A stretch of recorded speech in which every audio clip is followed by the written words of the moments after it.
Week 2 of the NFL season is done, and man, that was way more exciting than the first week. No offense, the first week, pretty lackluster games. A lot of receivers didn't play very good, but this week, oh boy. Oh baby. It was feeding families this week, baby. I'll tell you that one. Alright, enough jibbity jabber. Let's get on to the games. The first game is the Thursday game between the Green Bay Packers and the Washington Commanders. If there was any doubt in anyone's minds how good the Packers were, this game put everything to rest because the Packers are a legit team in the NFC, and they kicked the tail off the Washington Commanders up and down the field, not blowing them out, but oh my god, they were killing this team all game, offensively and defensively. Would have been a much higher scored game if Jordan Love didn't miss a few throws to Matthew Golden. But other than that, Jordan Love still played a very good game. The defense played really good. Micah is still on a snap count, and he was still killing these guys. Even the defensive line in general was destroying this Washington Commanders offensive line. And their offensive line isn't bad. It's actually pretty decent. That's just showing you how good this defensive line is on the Green Bay Packers. Unbelievable how good they were. They were making that offensive line look like a bunch of chumps and wussies out there. Now, Jayden Daniels did suffer an injury, and it is unclear if he's going to play this Sunday, which sucks because Jayden Daniels is a great player, and he's very young. And honestly, that was statistically his worst game he's played in his career, which also goes to show how good that Packers defense is. But that is it for this game. Moving on to the first Sunday game. Oh boy. So my Baltimore Ravens bounced back really well against the Cleveland Browns. However, the first 3 quarters of this game, offensively, they played pretty sloppy. Lamar missed a lot of throws. Derek was getting stuffed. Questionable play calls in the red zone. But thankfully, Joe Flacco is so old and washed, it doesn't matter. So that's great. By the fourth quarter, they were lighting up with offensive plays, picks, getting fumble recoveries for touchdowns. Rashad Bateman's still there, I guess. He isn't doing very much. Deontay Walker, Tylan Wallace, and a DeAndre Hopkins touchdown game. I never thought I'd see that in my life. But here we are. 2025. Seeing it happen. A great win for my Ravens, and I hope they can keep up this charade of wins because, again, it's the Browns. Even if the Browns had the perfect scenario to come back, they'd probably still not come back because their offense is so inept. But overall, I think this is a great win for the Ravens. They blew them out good. Great response from choking that game against the Bills last week. And on to the next week against the Detroit Lions, which should be fun. And the Cleveland Browns, it's time to put in Gabriel or Shador because Flacco just ain't got it no more, man. He just don't got it. He's always done his check down shtick, but like that was rough. Like I felt bad watching that yesterday. That was terrible. Absolutely terrible. Wow. Joe Burrow is out again with turf toe. And I just found out what turf toe was a few days ago. And I thought, like, man, you're going to go for months with a toe injury? And then I looked at what a turf toe is, and I'm like, oh God, yeah. It's basically more of a foot injury than a toe injury. I know they call it turf toe because it's very common with football players. That's why it's called that. But it basically puts like a large chunk of your foot broken. Like you got a broken foot essentially. It's rough. And he's gonna be out for a few months. And I know you see some people online complaining and saying the Bengals season's over. I'm a Ravens fan. Their season's definitely not over. Joe Burrow could return mid to late December. They're 2-0, guys. This team starts off bad in September and they're 2-0. And Jake Browning is a good backup, man. I don't give a damn. He balled yesterday. I don't give a damn about the interceptions. That motherfucker balled yesterday. Heavy respect for Jake Browning. They're going to win games with Jake Browning. Are they going to be better with him? No, they're not going to be better with him. But if they're, say, like, I don't know, like 6-7. Oh, my God. That was a mistake. I didn't mean to say it like that. But legit, if they're like 6-7 by when Joe Burrow comes back, or like 6-8, 7-8, they can still make the playoffs. That's still a pretty good record to have. And I think they're still going to win games. The Jaguars, man, I don't know what to do. I think Liam Cohen's actually done pretty well offensively. But Trevor Lawrence, man, what is this guy doing? He's got Brian Thomas out there. He's not passing to him. He's got Travis Hunter out there, too. He's barely passing him either. Liam Cohen is yelling at this man to pass the ball to the chest, and Trevor Lawrence is like, whatever, I don't care about you. What is happening on this team? They're 1-1, thankfully. They should be 2-0. It just doesn't make any sense. I can't put blame on Liam Cohen because he's actually made Travis Etienne look really good this year so far. And Trevor Lawrence has looked exactly the same, and it's coming to a point where it's like, Trevor Lawrence, you got to pick it up, man. You can't keep locking behind. You're paid big bucks. You got to play like a big boy now. Not this icky-wicky, dink and dunk, bad passes. Like, what are you doing, man? You're 6'6". You can see the entire field. Kyler Murray has better vision than you, and he's a foot shorter than you. What are you doing? Freaking unbelievable. But yeah, the Bengals season's not over. I don't care what anyone says. I would not doubt this team. Jake Browning won them games last time. He can win them games again. Wow, this was an amazing game. Who would have thought Cowboys and Giants would have a competitive offensive mastermind heavyweight battle at 1 o'clock on a Sunday? Not me. Not me for sure. Now, I predicted the Giants to win this game, and they didn't win. But they only lost by 3 in overtime, so I'm taking that as a dub, considering a lot of people thought they were going to get blown out in this game. So, hats off the Giants. They had a good game. The Cowboys also had a very good game. Hats off to these two teams. And this is what I expected the Cowboys to be like more in week 1. Terrible defense, great offense. They're exploding with plays. Even Javonte Williams. How Javonte Williams has resurged in the year of 2025 after getting injured so many times is beyond me, because the offensive line of the Cowboys is pretty good, but I wouldn't say it's elite. And he's playing good. So good for Javonte Williams. Dak Prescott had a pretty good game. He was throwing the ball to the boys. He's getting to Fergie. He's getting to Pickens, getting to Lamb. Even though Lamb had a few drops again today, but he still played very well. And Russell Wilson was insane. I was talking to my friend, Sebastian. He's a Cowboys fan. On the phone a few days ago, and he's like, dude, I think this defense is gonna show up today. They're gonna have a better performance than against the Eagles. And I'm like, I don't know, man. Like, I get it, it's the Giants, but again, it's the Cowboys defense. And Sebastian, did that happen? No, Sebastian, they did not show up against the Giants. 450 yards for Russell Wilson. What the hell, man? This secondary in the Cowboys was horrendously bad. They need DaRon Bland back. Bad, dude. Bad. That guy Elam on the secondary corner, he's awful. Trayvon Diggs did not look good at all. DaRon Bland needs to come back, dude. That was horrible. They couldn't do anything to the Giants' offense, man. They couldn't stop them at all. It was crazy, man. Holy crap. Malik Neighbors stud. Wanda Robinson played great. Cam Scottaboo got some shine, which is nice. Tyron Tracy's gonna be a backup now, isn't he? Which is sad because I like Tyron Tracy, but it is what it is, man. Kenny Clark got a sack, so there you go. That's good. That keeps the morale up in Jerry Jones' world. It was a fun game. This was an awesome game to watch, you guys. I really wanted a tie. I wanted it so bad. But Brandon Aubrey, he's just so good. That 64-yarder, man, he's so good. You can't even deny how good this guy is. Once Dak got that run in overtime, and they were like, it was like a 50-yarder, I'm like, oh, it's over. It's over, dude. This game's done. He's not missing this, dude. Unbelievable game. What a fun game to have. The poor Dallas Cowboys had like 2 long-ass games. They had the game last week that lasted over 4 hours. This game went into overtime to 0 seconds. They're putting the Dallas Cowboys to the brink this year. They're putting their asses to work. Good God. But overall, great game. I loved it. The Rams versus the Titans. And I told y'all, if anyone watches my videos, which is very little, but if you do, thank you. And also, I called that the Titans could play spoiler. And for 3 quarters, they were playing spoiler to this team. But then the Rams locked in and realized they have a Super Bowl team and just won the game. So good for the Rams locking in and not folding like a bunch of cowards against the Tennessee Titans. Cam Ward, again, looked promising. He had a really, really good passing touchdown. I'll show it right here. Like, good God. That was amazing. It's like a Madden play. The new young receiver, Alik Iomeyer, looked very, very good. So that's good news for them. Calvin Ridley got the ball. Tony Pollard played good. So, again, this team sucks, obviously, but it does look like it has promise. It does look like it has future. Cam Ward has shown promise. He's not really talked about that much as other first overall picks. I feel like he's kind of getting lost in the sauce.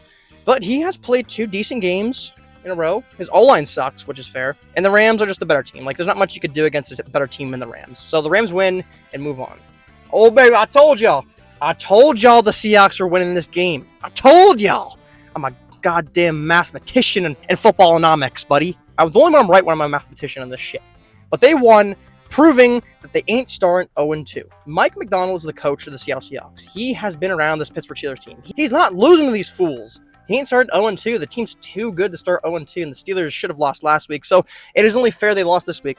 The running back, Caleb Johnson, he just lost the starting role. I don't care what you say, but after that, he ain't getting the starting role for at least a few weeks. Jalen Warren has got that spot. Sorry to all those fantasy owners, but it is the truth. Sam Darnold played a very, very Sam Darnold-like game. It's like Geno Smith never left. He's got the same stats as Geno Smith, I swear. Like 2 touchdown passes, 2 interceptions, 300 yards. It's like Geno Smith never left. I still love it, though, because he's fun to watch. Aaron Rodgers, he played a little bit worse. He did. He went back down to earth, but then again, he's facing a much tougher defense in the Seattle Seahawks than the New York Jets were. It is what it is for this team. DK Metcalf did not get the ball very much. Actually, Tariq Woolen and Devin Witherspoon, they did very well. I talk shit, but hey, he did pretty well. They got the job done. They put that old man down, not literally, put him down figuratively, and won the game. Bills, Jets, man, I owe an apology to everyone thinking that the Jets had a chance to win this game. What the hell was that? The Bills, after an emotional win, and they faced the Jets, who looked really good on offense, and they sucked. They flat out sucked. They just beat the shit out of Justin Fields. Not good throws. Garrett Wilson barely got going. Breece Hall couldn't get going. The Bills just dog-walked them, man. Josh Allen broke his nose, and Mitch Trubisky threw a dime. It was a bad game overall, and I think, like, at first I'm like, oh, this team could win like 7 games, you know, like the Jets. Now it just looks like, man, this team's not going to win like two or 3 games. Like, this looks bad, man. Like, what happened? It's division. They should at least be putting up 17 points on the Bills after they put up 32 in the Steelers. I know the Bills' defense is better. You can't make excuses like this when you're also home. It's just an embarrassing way to go out, and a terrible way. And hopefully Justin Fields is healthy. But Tyrod Taylor, he's proven to win games, I guess. But this team's just not good. The Bills, though, another dominant win. James Cook cooked. Josh Allen played great. And the receiving core is as mid as ever. Okay, so I called the Lions winning this game by more than 10 points. I did not think they were winning by 30. Okay, I'll be the first to admit that. Did not think they were going to destroy the Bears. But holy crap, man. Obviously, there's like Dan Campbell, right? He always does the run at the score. He did it against the Titans last year, the Cowboys. It's not because he's facing Ben Johnson why he ran out the score. However, there was a lot of talk with the players this week, and they did that celebration after the touchdown that is Ben Johnson's play call. I think there's some animosity toward Ben Johnson. At first, I thought it was like some playful jabs. You know, like Amon-Ra St. Brown's like, oh, we're going to kick his ass. And Ben Johnson's like, I'm going to kick your ass. And like, we're going to kick each other's ass. And it's like, oh, it's a playful, fun joke around. But it seemed like some of the I'm saying all of them. I think Jared Goff still likes Ben Johnson. But it seems like, I want to say like Dan Campbell, maybe some of the coaching staff has a little grudge against him. I'm not going to lie. Maybe Amon-Ra St. Brown does too. And some of the players do. I think they have some grudge against Ben Johnson, which seems pretty petty to me, in all honesty. It's just football at the end of the day. He got a better job. Like, what do you want him to do? Not decline a job? Decline millions of dollars? I don't know. But it does seem like there was some drama. And I think that they did want to air it out and just make this guy look like a fool. No, I'm not saying all the players. I'm sure Jared Goff probably still on good terms with them. Maybe Dan Campbell, Amon-Ra St. Brown are. I'm just speculating. But I do think there is some, like, fire between these two teams now. And I think that Dan Campbell and Ben Johnson maybe have a little rivalry going right here. Maybe like a personal rivalry too. But overall, man, the Bears team looked freaking awful. They kept it close in the first half, but the Lions just kicked the shit out of this team. Amon-Ra St. Brown, 3 tutties. Jared Goff, 5 touchdowns. The Bears got to step this game up, man. They can't be playing this ping pong ball. You got to step it up, Caleb. You got to step it up, O-line. Ben Johnson got to call better plays. But as much as I want to blame these guys, the team is just not built very well. Let's be honest here. They got great receivers like Adunze and Moore and Kmet and Colston Loveland. Swift is not a bad running back, but like I feel like the O-line is still not that good. Caleb Williams is still making rookie mistakes, and I feel like their secondary is just not built well. They had Jalen Johnson. He's not even playing, and everyone else kind of just sucks. Let's be real. Everyone just sucks. The defensive line is not that strong. We thought it was strong, but we just soon realized that the Minnesota Vikings offensive line is just that bad. We soon realized that the Falcons did a better job against that Minnesota offensive line than the Bears did. We'll get to the Falcons later, but overall, not a good game for them. Good game for the Lions, though. Let's move on. Yeah! Mac Jones, baby! Mac Jones! You, Brock Purdy! No, that was mean. Brock, I'm sorry. That was mean. No, I don't mean that. Brock, I like you, Brock. Mac Jones, though. How about that? Mac Jones, the team he was supposed to go to originally. First start, great game. Again, but it's the Saints. It's the Saints, guys. Come on. Let's not get ahead of ourselves here. Mac Jones played a great game. Spencer Rattler actually played a pretty good game, the best game of his career. And they thankfully got the W in a close game against this team.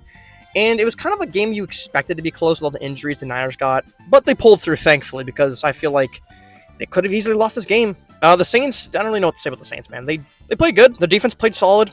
Their offense played pretty good. They just don't got the steam. They don't have enough players to win games. They just don't do it.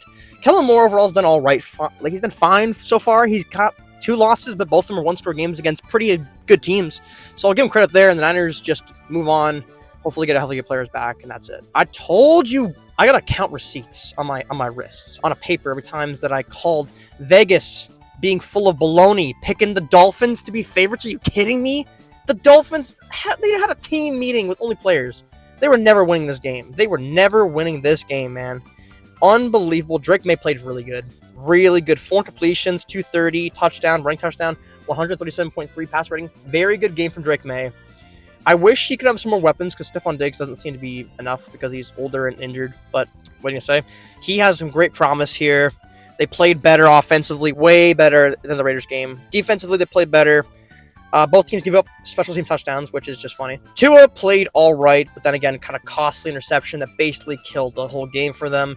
You got to blow it up. You got to blow it up if you're Miami Dolphins, man. Nothing's going to work here. Nothing with McDaniel is going to work. Nothing's going to work with Tua or Tyreek Hill. Just blow it up. You could keep Tua, I guess, but get rid of McDaniel. trade Tyreek, blow everything up. You're not winning jack all with this team. Damn, man. Damn. Carolina, man. I'm starting to lose hope in Bryce Young, guys. I really want them to do good, and he played so good last year in the stretch. And again, in this game, in the last quarter and a half, he played really good, but once the Cardinals legit threatened to lose, he didn't do anything. He couldn't move the ball up the field, which sucks. If he had that touchdown at the end, I'd be like, hell yeah, there's Bryce Young. But he couldn't do a damn thing, man. And his stats look good, but he didn't start doing this until down 20 points. I want Bryce Young to succeed, you guys, but he's got to step this up. This is a game they should have won. The Cardinals made so many mistakes. They didn't capitalize on any of them. Kyler Murray had a bad interception that could have turned the tides. They didn't do anything with it. This is to understand when I'm watching this. Like, I saw Hunter Renfrow, who has been on the team for, like, I think he got signed in July. 2 touchdowns. Good for Hunter Renfrow. But, like, why is he constantly targeting guys like Hunter Renfrow and Jatavion Sanders? And I like Jatavion Sanders. He's a young tight end. But you have the rookie Terriota McMillan, who had 100 yards and 6 receptions, who's really good. And he's not targeting him anywhere in the red zone. He's going to Renfrow, and he's going to Jatavion Sanders. He's going to Chuba Hubbard. Like, bro, you got a rookie receiver who's good. He's tall. Throw it up to him. Don't be afraid. Are you afraid you can get picked off? Sure. That's the whole reason of jump balls. You gotta have confidence, man.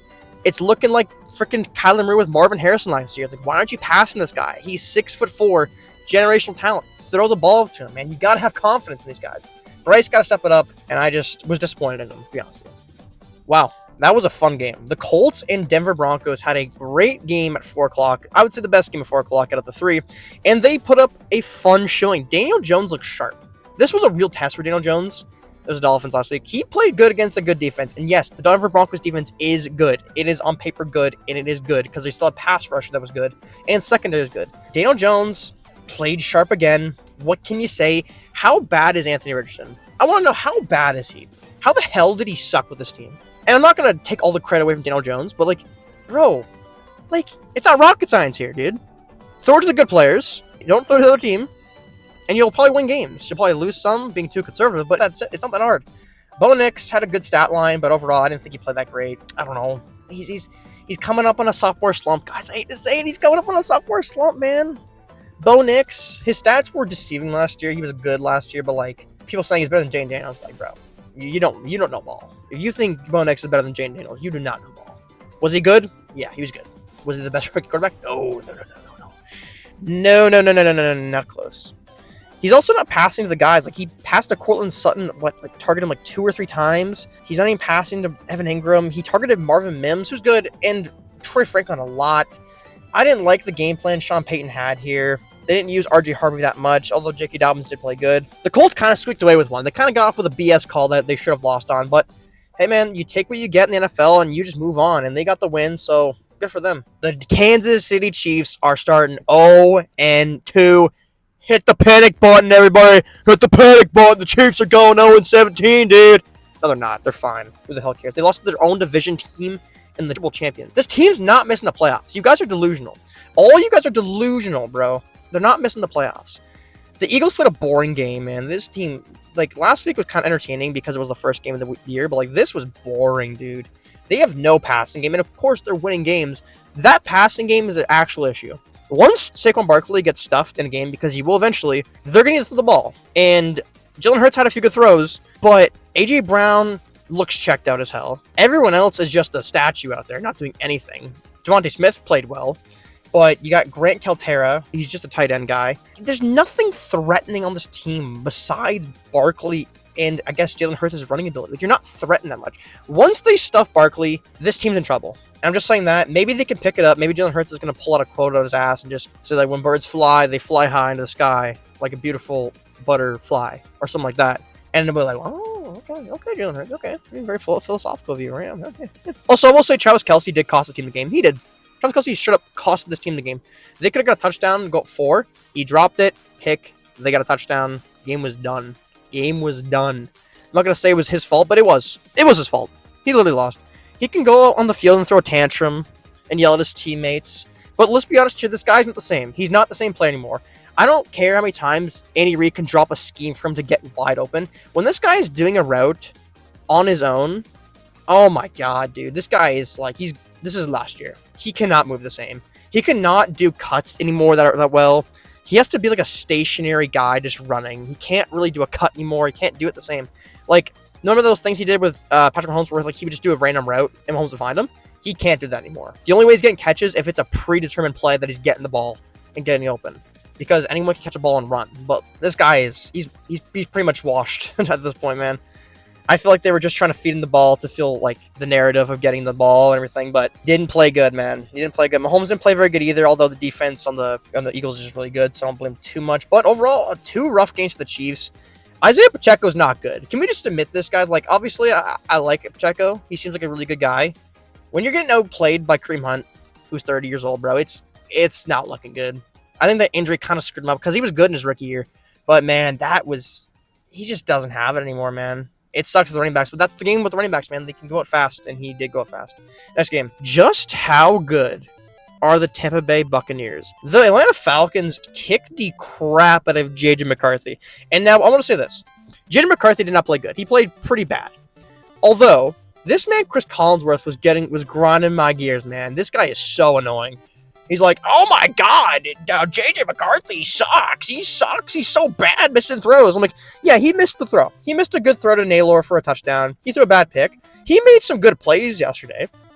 And he's also heavily pressured because the Falcons' defensive line is underrated as hell, man. James Pierce, Jalen Walker, Rook, Rowe. Those guys are getting at him. They're good players. I'm like, each of those guys sucks. Shut up. No, Chris Collinsworth, you suck. No one likes your commentary. Your wife does not think you're funny. No one thinks you're funny. You gotta stop. Alright? Hang it up. Mike Tirico, you're not that nice too, buddy. Anyways, the Falcons played really good. That defensive line is good. This game basically showed how bad the Bears were and how not good their defensive line was. Because I thought, like, oh, the Bears' defensive line getting at the Vikings' offensive line. And then you saw the Falcons on the road doing way better, and you're like, oh, shit. Either the Falcons' defensive line is just that good, or the Bears' defensive line is not as good as we thought. And the offensive line, the Vikings sucked, and it kind of did. I mean, Penix did a really good job at handing the ball off yesterday, because that's what he did, basically. He didn't really do much. He had a few good throws, but he just kind of did enough to win, which you can't blame him for. The Vikings, though, they got to get together. I'm not giving up McCarthy. Like, he played... People say, like, oh, he only played a good fourth quarter. It's like, bro, he played a good game against the Bears. He had a bad pick 6, but I thought he played pretty good in the first half. He played really good in the third and fourth quarter. It's like he had a good game against the Bears, bad game against the Falcons, which I think is a playoff team. So, like, we can't be, like, so judgy all of a sudden. Be like, yeah, the team sucks, man. Jim McCarthy's a boss, bro. No, he's played 2 games. He played good in the first one. He played bad in the second one, but who cares? He's his first year. Good God. Have patience, everybody. Next game.